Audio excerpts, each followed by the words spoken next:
할렐루야. 오늘 하나님께서 우리에게 주신 말씀은 마태복음 14장 17절에서 21절 말씀입니다. 제자들이 이르되 여기 우리에게 있는 것은 떡 5개와 물고기 2마리 뿐이니이다. 이르시되 그것을 내게 가져오라 하시고 무리를 명하여 잔디 위에 앉히시고 떡 5개와 물고기 2마리를 가지사 하늘을 우러러 축사하시고 떡을 떼어 제자들에게 주시매 제자들이 무리에게 주니 다 배불리 먹고 남은 조각을 12바구니에 차게 거두었으며 떡은 사람은 여자와 어린이 외에 5,000명이나 되었더라. 아멘. 할렐루야. 오늘 한번 저를 따라 한번 오늘 설교 제목을 외쳐보도록 하겠습니다. 하나님의 기적을 믿읍시다. 예, 다시 한번 하겠습니다. 하나님의 기적을 믿읍시다. 네, 어떤 상황 속에서도 정말 그 주님의 기적을 믿는 저와 여러분들 되시길 소망합니다. 체이스 2차 단기 선교 잠깐 얘기하자면은 갔을 때 사실 아까 다 계속 얘기했지만은 여러 변동이 역대급으로 한 제일 많았던 것 같다고 하더라고요. 그러니까 그 선교사님이 말씀하시기를 여러 변동이 참 많았습니다. 뭐 인솔자였던 저부터 이제 약 한 달 전쯤부터 체이스를 담당하게 되었고요. 모집 인원도 끝까지 마지막까지 계속 모았고요. 인원 중에도 마지막까지 일터에서 선교 가는 게 그 당일 전날까지 오케이 되어야 갈 수 있는 그런 기도해야 하는 상황도 있었습니다. 하나님 은혜 속에서 다행히 다 같이 다 갈 수 있게 되었습니다. 장소도 늘 우리가 가면은 그 저희 교회 체이스 선교팀이 가면 항상 아담스 레이크 밴드라고 좀 부한 밴드가 있어요. 그 좋은 신식 체육관에서 최신식 시설과 넓은 장소에서 당연히 시원하게 에어컨 빵빵 나오고 있을 줄 알았는데 출발 전주에 그곳에서 장례가 터진 겁니다. 결국 그래서 첫날엔요 그 네스코니스홀 밴드에 있는 이제 그 홀에서 원주민 초청 잔치까지 가자마자 저녁까지 다 진행했습니다. 그래서 첫날 가자마자 참 분주했었는데요. 원주민 초청까지 분주했지만 주방팀도 음식 선기 열심히 다했고요. 아주 맛있는 베스트 음식이 준비되었던 것 같고 VBS 팀의 그 공연 준비도 더불어서 홀에 가득 차게 풍성하게 진행되었던 것 같습니다. 그리고 둘째 날, 셋째 날은요. 김윤서 선교사님이 이제 섬기시는 교회에서 숙박하면서 VBS를 진행하게 되었던 상황입니다. 저도 그래요. 처음에는 아니 왜 이렇게 갑자기 변경이 되었을까? 왜 그랬을까 하였는데 오히려 바뀐 그 교회에서 아담하게 더욱더 VBS가 잘 진행된 것 같습니다. 즉 뭐냐면 원주민 한 친구에게라도 성경책이 전달되었고요. 복음이 흘러간 역사가 팀원들을 통해서 축복의 통로로 쓰임받게 된 것이었습니다. 첫째 날 저녁 집회 때 김윤수 선교사님께서 열왕기하 6장 17절 들어서 말씀을 전하셨는데 그 말씀이 기도하여 이르되 여호와여 원하건대 그의 눈을 열어서 보게 하옵소서 하니 여호와께서 그 청년의 눈을 여심해 그가 보니 불말과 불병거가 산에 가득하여 엘리사를 둘렀더라.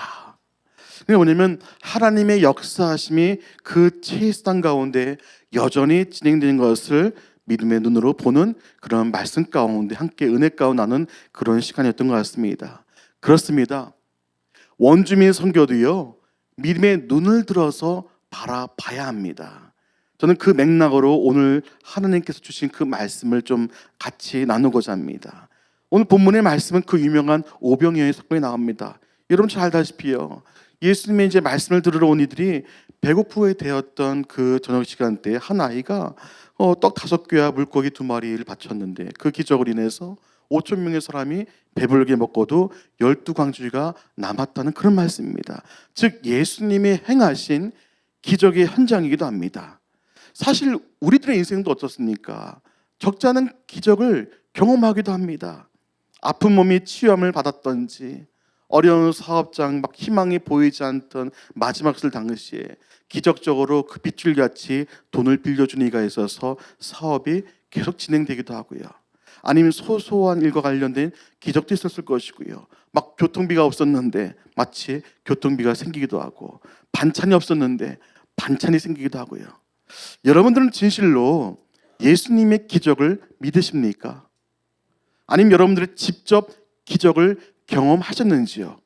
저는 목회 가운데 기억나는 것 중에 두 가지 경우를 참 신기하게도 경험했는데 그 경우를 좀 말씀드릴 수 있을 것 같습니다.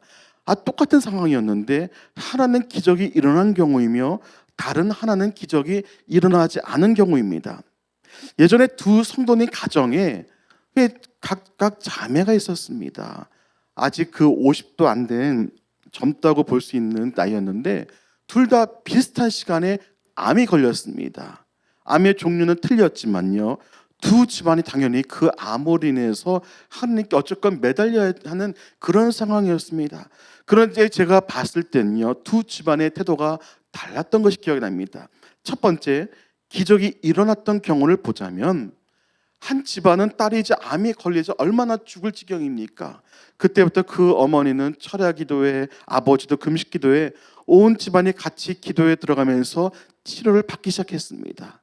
그리고 가장 중요한 암이 걸린 그 딸 역시 늘 철야 기도에 와서 기도를 하면서 하나님께 매달리는 모습을 제가 늘 봤습니다.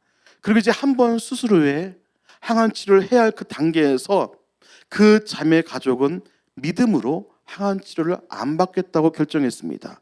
여러분, 주변에 암 환자가 있으시면 아시겠지만요, 항암 치료 안 받는 건요, 이 생을 앞당기는 행위로 볼 수 있습니다. 나 그냥 죽겠다는 것이나 다름없습니다. 그런데 그 집안은 정말 믿음으로 그 항암 치료를 안 받기로 했습니다. 항암 치료를 안 받기로 결심하고 그 집안은 계속 믿음으로 기도를 하였습니다. 결국 어떻게 되었을까요? 몇 개월 있다 다시 병원에 갔는데 그 암덩어리가 깨끗이 사라진 걸 보았습니다. 병원 의사들도 있을 수 없는 일이라고 놀랬다고 했습니다. 저는 그 스토리를 당연히 늘 봤으니까 알고 그 가정이 신방을 했기 때문에 이건 누가 보래도 하나님의 기적으로 치료가 되었다고 밖에 볼 수가 없었습니다. 저는 이제 그 모든 과정을 보면서 하나님께서 그 자매의 믿음을 보시고 정말 치유의 기적을 베풀었구나를 확신하게 되었습니다. 그 자매는요, 1년에 한 번 정도 검진상 병원에 갔지만요, 몇 년이 지났어도요 깨끗하다는 소식을 들었고요, 아직도 하나님의 일을 잘 감당하고 있다고 들었습니다. 그리고 더욱더 믿음의 성장이 생기게 되는 것도 보게 되었습니다. 반면에 기적이 일어나지 않았던 경우는 다른 가정의 딸도 암이 걸렸다고 하지 않았습니까? 돈을 많이 들였어요. 대한민국의 대형 병원에서 암 수술도 받았습니다. 물론 수술할 수 있도록 해준 것도 하나님께서 기술을 허락해 주셨으니 감사한 거죠. 마찬가지로 이 가정도 새벽 예배도 기도도 하고 그랬습니다. 그 성도님 딸도 기도를 하고 했지요. 사회에서 바쁜 일로 인해서 교회는 점점 멀어졌지만 본인 몸이 아프니까 이제 종종 예배에서 보게 되었습니다. 그때마다 몸이 말라있는 모습 보니까 참 안타까웠습니다. 그런데 이제 위에 기적이 있었던 집하고 딱 하나 다른 부분이 있었습니다. 그게 무엇이었을까요? 저는 두 집안을 각각 다 다녔기에 어떤 상황인지 어떻게 믿음 생활을 하고 있는지 다 볼 수밖에 없지 않았습니까? 두 번째, 이 집은 뭘 믿었냐면은 돈의 힘을 믿었습니다. 기도할 거 다 했어요. 근데 돈의 힘을 믿었습니다. 치료받을 수 있는 재정이 있는 것을 나쁘다고 하는 것이 아니라 이번에 이 치료 받았으니까 다음에 아픈 증세가 오면은 또 병원 치료받으면 될 거야. 그리고 정작 그 아픈 자매 본인은 주님께 매달려야 하는데 여전히 바쁜 일을 완전히 멈추지 않은 것 같았습니다. 그리고 병원에서 받을 수 있는 치료 돈 많으니까 다 들여서 다 했습니다. 치료비 당연히 만만치 않았을 것입니다. 그런데 결국 안타깝게도 이 딸은 하늘나라로 가게 되었습니다. 저는 놀라웠어요. 사실요, 비슷한 시기에 비슷한 상황의 두 집안을 보면서 개인적으로도 돌아가신 집안 당연히 하나님의 긍휼이 있기를 바라였지만 안타까움은 어쩔 수 없었습니다. 그 가운데 저도 역시 목회자에 떠나서 한 그리스도인으로서 정말 많은 걸 깨닫게 되었습니다.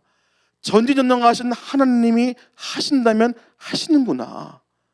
그러나 정말 본인이 예수님을 향하여서 죄를 회개하고 돌이키면 적어도 희스기야 왕의 생명을 15년씩이나 연장해 주셨듯이 생명 연장도 해줄 수도 있구나. 이 모든 것은 다 하나님의 손에 달려있는 것이고 우리는 전적으로 하나님의 은혜에 매달릴 수밖에 없겠구나. 그 부모님의 잘못을 인해서 당할 수도 있고 아닐 수 있게 다 알 수는 없지만 정작 아픈 본인이 정말 하나님께 매달려 있는데 죽고 살고는 돈도 아니요, 권력도 아니요, 건강도 아니요, 오직 하나님의 은혜구나를 저 역시도 정확히 깨닫게 되었습니다. 다시 말씀드리면 그 두 가지 경우를 경험하면서 기적은 하나님의 뜻에 달려있다는 정확한 답을 알게 되었습니다. 하나님이 정하시면 하시는 것이며 안 하시면 안 하는 것입니다. 단 그 고난을 당하는 이가 얼마나 그 고난 가운데서 하나님께 기쁨으로 믿음으로 매달려 하는지를 확실히 알게 되었던 것입니다. 주변도 중보기도를 하지만 정작 본인이 얼마나 하나님께 믿음으로 매달려 하는지 그 중요성에 대해서 알게 되었습니다. 그런데 한 자매는 믿음으로 기도했는데 한 자매는 믿음으로 기도가 이어지지 않았던 것 같습니다. 저는 그게 바로 믿음의 차이라고 말씀드릴 수 있습니다. 예수님이 믿어져야 고난도 이겨내고, 예수님이 믿어져야 교회도 계속하여 나오고, 예수님이 믿어져야 평생 선한 길로 나갈 수 있는데, 병이 낫건 안 낫건 그 믿음의 성장 가운데 나갈 수 있다는 것입니다. 사실 여러분, 예수님이 믿어지지 않는 이들을 교회 출석한 이들 중에 보곤 합니다. 저는 여러 가운데서도요, 가장 큰 기적의 시작은 예수님이 믿어지는 기적이라고 생각합니다. 예수님께서도요, 악랄한 그 바리새인과 사두개인들이 와서 예수를 시험하여서 표적을 보여봐라 하자 예수님이 이렇게 말씀했습니다. 마태복음 16장 4절 보시면은 악하고 음란한 세대가 표적을 구하나 요나의 표적밖에는 보여줄 표적이 없느라 하시고 그들을 떠나가시니라. 요나가 니느웨에 가서 가라고 명령하신 하나님의 말씀 어기고 다시스로 가다가 물에 풍랑 만나고 바다에 빠져서 큰 물고기에 3일 밤낮을 잊지 않았습니까? 즉 예수님께서 십자가에 달리셔서 3일간 그 죽음의 그 사망 권세를 이기신 십자가의 은혜를 예표하고 있습니다. 즉 요나의 표적은 예수님의 그 크신 십자가의 능력을 말씀하고 있는 것입니다. 안타깝게도 세상에 많은 사람들이 예수님의 기적만 보길 원하지 예수님이 믿어지는 기적은 기적이라고 생각하지 않습니다.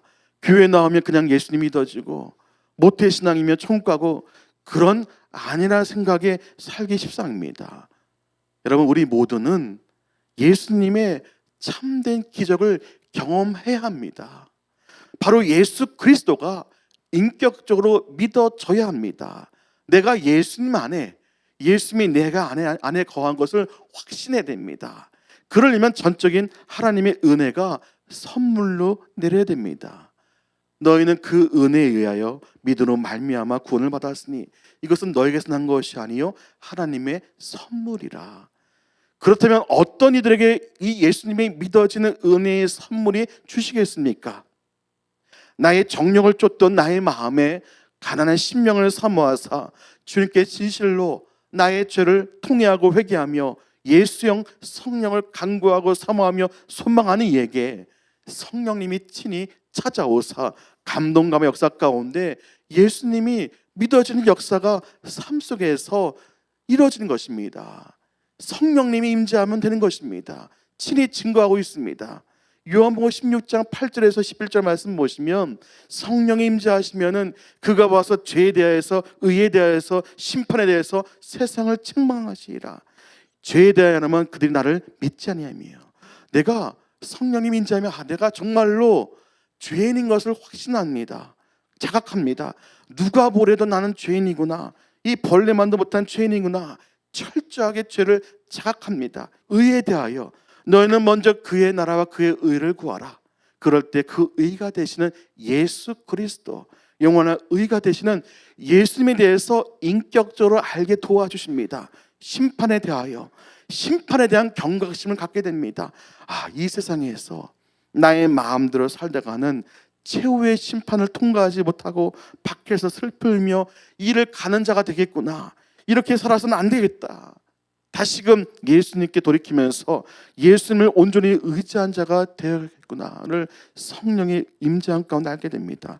다시 말해서 심판의 두려움만큼 전진능하신 여호와 하나님을 진정으로 찬양하며 경외하게 된다는 것입니다.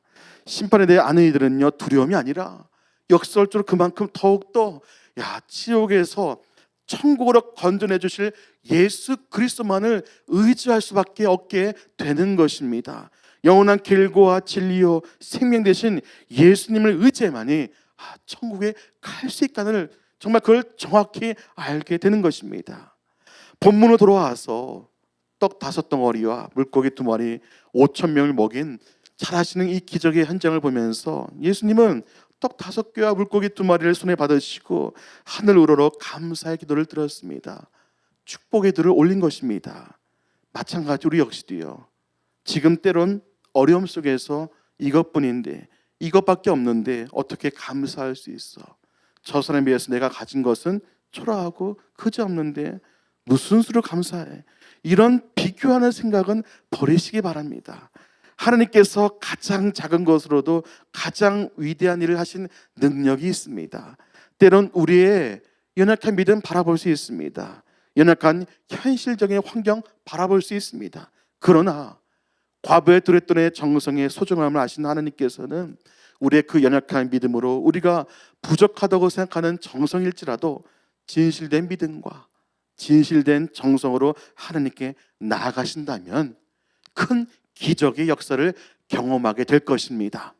이번에 간 체이스 선교, 매년 가는 가운데 늘 똑같은 패턴의 선교가 이루어지고 있을 것입니다. 온 주민 아이들 대상으로 VBS 진행하고 헤어 네일 아트 해주고 태권도 액티비티, 온 주민 초촌잔치, 매일 저녁 집회 등등 여러 번 가시는 분들은요, 이게 어떤 패턴으로 단기 선교가 돌아가는지 눈에 선합니다. 그럼 그런 속에서 중요한 것은 무엇이겠습니까? 믿음의 눈을 들고 그 땅을 바라봤을 때, 그것을 바라봤을 때, 언젠가 하나님이 허락하실 때 복음의 지경이 더욱 넓혀지겠구나. 그 김윤 선교사님이 13년 넘게 그 땅에서 헌신하고 그 나갔던 그 믿음의 그 열매가 하나님 때 맺히겠구나. 우리는 그 부흥의 때를 바라보면서 이번 여름에도 우리의 주신 그 사명을, 복음을 심었으며 하나님께서 거두어 주시길 기도하고 왔을 뿐입니다. 누가 많이 준비했건 덜 준비를 했건 자신의 역량에 따라서 할 만큼 다 하고 하나님께 맡기고 왔을 뿐입니다. 그리고 우리는 각자의 그 믿음의 분량에 따라서 각자 한 발자국씩 더 성장을 시켜주신 줄 믿습니다. 사랑하는 주님의 제자 성도 여러분, 때론 나의 연약한 믿음일지라도 예수님을 진실로 믿는 믿음을 보시고 기적의 역사하심을 분명히 더해 주시는 것입니다. 더 큰 믿음의 축복을 한 발자국씩 더해 주시는 것입니다. 예수님은 지금도 우리가 측량할 수 없는 크고 낮은 기적을 행하고 계십니다. 예수님은 나의 삶에 어떠한 어려운 영역이 있을지라도 우리를 선한 방향으로 인도해 주시고 계십니다. 예수님은 체이스 땅의 그 눈물의 기도를 계속 들어주고 계십니다. 오직 예수님, 예수의 영 성령을 사모하셔서 성령에 충만하신 가운데 이 모든 상황 속에서 참된 믿음으로 나아가시길 바랍니다. 믿음이 없이는 하나님을 기쁘시게 하지 못하나니 하나님께 나간 자는 반드시 그가 계신 것과 또한 그가 자기를 찾는 자들에게 상 주시는 믿어야 할지니라. 오직 예수님 믿는 믿음 나아가실 때 30배, 60배, 100배의 믿음의 결실과 기적의 축복이 여러분들의 삶 속에서 또한 선교에 대한 열정 속에 가득하시기를 예수님의 이름으로 간절히 축복합니다.